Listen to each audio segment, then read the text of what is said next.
ညကျွန်တော်ကိုအကိုတယောက်လာမေးတယ်ပေါ့နော်ကျွန်တော်ဒီလိုမျိုးလေးနှုတ်မှဒီလိုမျိုးလေးဝိုင်းပြန်ထားတယ်ညီးတဲ့ဒီပေါ့နော်ဒီ role ဆိုတဲ့နေရာပြီးတော့လို့ရှိရင်ကိုတို့က vocal စဝင်ပြီကွာတဲ့အဲ့တော့ကိုတို့ဘယ်လို instrument လေးတွေသုံးရင်ကောင်းမလဲဘယ်လိုမျိုးလေးဆက်သွားရင်ကောင်းမလဲအရင်နားထောင်လို့မကောင်းဖြစ်နေတယ်တဲ့ကိုတစ်ချက်ပြပေးပါအောင်ဆိုတော့အဲ့မျိုးလေးကိုအားလုံးလည်းသဘောပေါက်အောင်ကျွန်တော်မျှဝေတော့ဖြစ်ပါတယ်အဲ့တော့ကျွန်တော်တို့project new project လေးရင်ယူလိုက်မယ်ပေါ့နော် new project ယူလိုက်မယ်ပြီးတော့ပုံမှန်တိုင်းပဲ level house နဲ့ပဲတစ်ချက်သွားလိုက်မယ် okay ကျွန်တော်တို့ instrument တစ်ခုရပြီပေါ့နော်ပြီးရင်ကျွန်တော်တို့ drum လေးယူလိုက်မယ်ပေါ့နော် drum ကို translate ထားလို့ရှိရင်လည်း translate ထဲကနေယူလို့ရတယ်ပြီးရင်ကိုစိတ်ကြိုက်ပြီးရင်ကျွန်တော်တို့ဟိုပါပေါ့နော်ကော့တော့ဒီမှာ electro မှာကော့ပါထားပြီးဆိုကော့လေးကိုအောက်ကိုပဲရွှေ့လိုက်မယ်ပေါ့နော်ရွှေ့ကန်တော့နောက်တစ်ခါပါလဲဆိုတော့ note ထဲကိုဥမာကျွန်တော်တို့တခုခုပဲထည့်ပြမယ်ပေါ့နော်ကျွန်တော် list ထဲကပေါ့နော် okay ကောင်လေးပဲကျွန်တော်ထားလိုက်မယ်ပေါ့နော်ဒီမှာကော့ပေါ့နော် okay နောက်ဆုံးတစ်ပါးကိုကျွန်တော်ကြည့်လိုက်ဒီမှာတစ်ပေါ့နော် note အနေနဲ့တစ်ကိုထားထားတယ်တော်ပြီ note အနေနဲ့တစ်ကိုထားထားတယ်ဆိုဥပမာလေးပဲပြ note အနေနဲ့တစ်ကိုထားထားတယ် okay တစ်ထားထားပြီးတော့ရှင်ဒီမှာ drum roll ဆိုကျွန်တော် drum roll လေးအဆင်ပြေထားလေးတစ်ခုထည့်လိုက်မယ်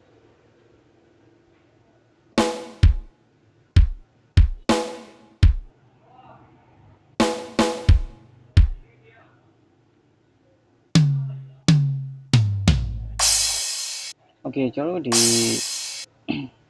ဒီကောင်ဒီထဲမှာမချအောင်နော်ဒီသူ့ရဲ့တပါးအစမှချမယ်အဲ့မှာကျွန်တော်နားထောင်လို့ကောင်းမယ်โอเคပြီးရင်ကော့ကကျွန်တော်တို့ C ကော့ပေါ့နော် C လေးထည့်လိုက်မယ်ကျွန်တော်ကတော့ C3 မှာပဲတွားချမယ်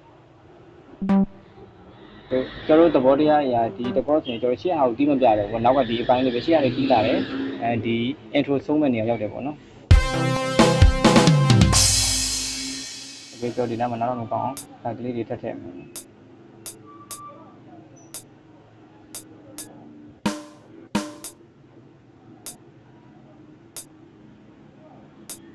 โอเคကျွန်တော်ဒီနေရာလေးရောက်ပြီပေါ့နော်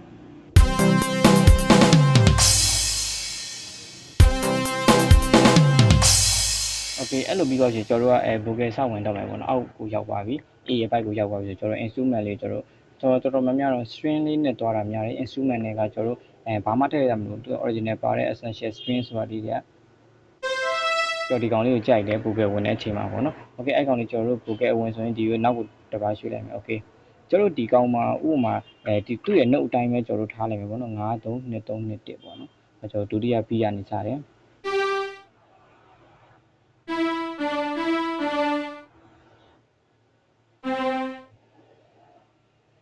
9 3 2 3 2ပြီးရင်9ဒုတိယလေးပြောပါမယ်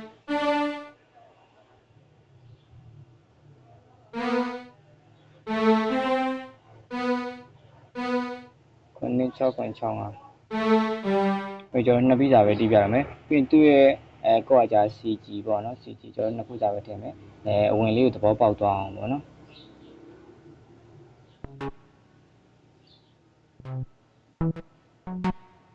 ပြီးမယ်ဆိုရင် select ပြီးပြီးဆွဲလို့ရတယ်ဥပမာ Geo ကဘာမှမတင်အောက်ကဒီကောင်လေးနှိပ်ပြီးတော့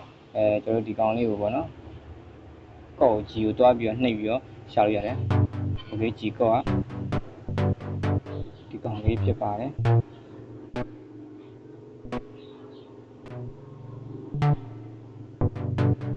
တေးကြပြီနော်အဲ့ကောင်ကျွန်တော်ဒီကောင်လေးချင်းအောက်ထိဆွဲလိုက်မယ်ဒါကသူ့ရဲ့ copy ပါပြီး note ပြီးပါပြီကျွန်တော် drum လေးထည့်မယ် drum တော့ကျွန်တော်တို့ဒီကောင်လေးမှာဆို BH လောက်နဲ့ပဲအဆင်ပြေတယ်နည်းနည်းလေးခွန့်ထည့်ခြင်းလည်းအဆင်ပြေတယ်ပေါ့နော်ကျွန်တော်တို့ BH နဲ့ပဲဒီ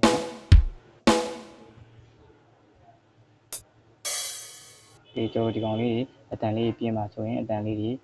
short ပေါ့နော်အဲ့ကောင်လေးကျွန်တော်ဆက်သွားကြည့်မယ် intro ကနေကမယ် intro နောက်ဆုံး B ပေါ့နော်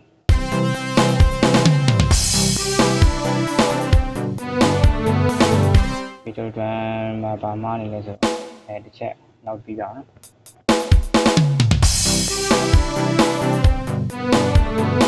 အဲ့အနေနဲ့ဘာဖြစ်လဲဆိုတော့ဒီကနှုတ်နဲ့ဒီကနှုတ်နဲ့ကွာသွားတယ်ပေါ့နော်အတန်ပြတ်သွားတယ်အဲ့တော့ကျွန်တော်ဒီကောင်လေးကိုသူ့ရဲ့နှုတ်မလာခင်ထိဆွဲပေးလိုက်ပေါ့နော်နားထောင်လို့ကောင်းပါအောင်ပေါ့နော်ဒီမှာကျွန်တော်တို့ဘီးကလည်းအရင်တန်ပေါ်လည်းမြင့်နေရောနော်โอเคအဲ့တော့ပြီးလို့ရှိရင်ဒီပထမဒီကောင်လေးကဒီရှေ့အတန်တော့ဆက်သွားကြားထဲမှာဒီကြားထဲမှာအတန်ပြတ်သွားတယ်အဲ့ပြတ်သွားတဲ့အတန်ကိုကျွန်တော်နောက်ထိဆွဲပေးလိုက်လို့ရတယ်နောက်ထိဆွဲပေးလိုက်အဆင်ပြေသွားအောင်လို့ပေါ့နော်ကျွန်တော်ထပ်ပြီးတော့ play ကြည့်မယ်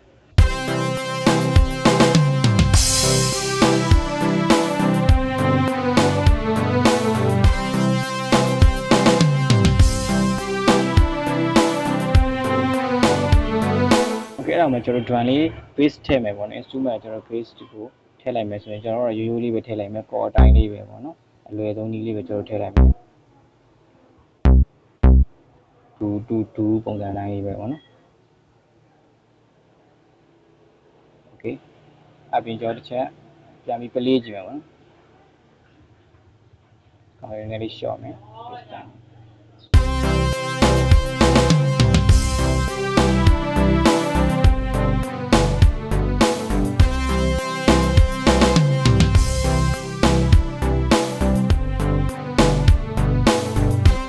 အဲ့ပုံစံမျိုးအဲ့ဒါမှကျွန်တော်တို့ rhythm ပုံစံမျိုး rhythm ပုံစံရိုးရိုးလေးလိုက်ချင်လို့ရှိရင်ကျွန်တော်တို့string တွေကသွားပြီးတော့ထည့်လို့ရတယ်ပေါ့နော် guitar ကိုဒီကျွန်တော်ဒီမှာ AMP ပါညာလေးရှိရပေါ့နော်အောက်မှာလည်းကျွန်တော် string ပုံစံလောက်ပဲထည့်မယ်ဆိုရင်ဒီ bass line ကိုပဲပေါ့နော်ဒါတော့ကျွန်တော်တို့အလွယ်နည်းလေးပေါ့နော်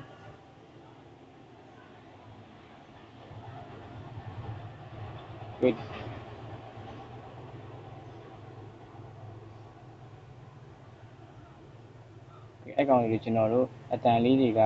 guitar ခတ်တယ်မျိုးတိုင်းသွားခြင်း reverse ပုံစံမျိုးတွေထည့်လို့ရတယ်ပေါ့ဒါတော့ကိုယ့်ဘာကိုအဆင်ပြေရလေးရွေးပြီးတော့ထည့်လို့ရပါတယ်ဒါလေးကျွန်တော် check play ကြည့်မယ်ပေါ့နော်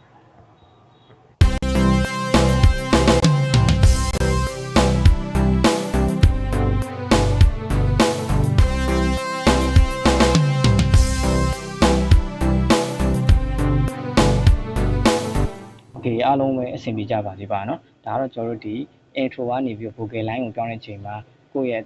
သုံးလို့ကောင်းတဲ့ instrument ပုံစံလေးတွေပါလေးတွေပေါ့เนาะပြီးရင် user လေးတွေ note လေးတွေပြတ်သွားတဲ့တခြင်းပြက်ကိုပဲပြတ်ရမယ်